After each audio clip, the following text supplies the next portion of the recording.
பட்ட பகலில் கல்லூரி வளாகத்திலேயே நடந்த அதிர்ச்சி சம்பவம்.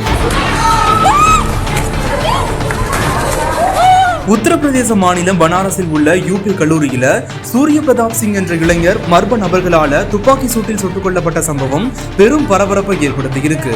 சம்பவம் நடந்த நேரத்துல அங்கிருந்த மாணவிகள் சிலர் இந்த காட்சிகளை தங்களது செல்போன்ல பதிவு செய்திருக்கிறாங்க. அந்த வீடியோ தான் தற்போது சமூக வலைதளங்கள்ல வெளியாகி வைரலாகிட்டு வருது. இதற்கிடையில தகவல் அறிந்த போலீசார் உடனடியாக சம்பவ இடத்திற்கு விரைந்து வந்து விசாரணை மேற்கொண்டு வராங்க.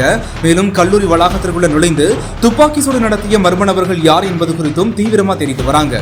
பகல் நேரத்திலேயே அதுவும் கல்லூரி வளாகத்திலேயே நடந்துள்ள இந்த துப்பாக்கி சூடு சம்பவம் பாதுகாப்பு குறித்து பல்வேறு கேள்விகளை எழுப்பிட்டு வருது.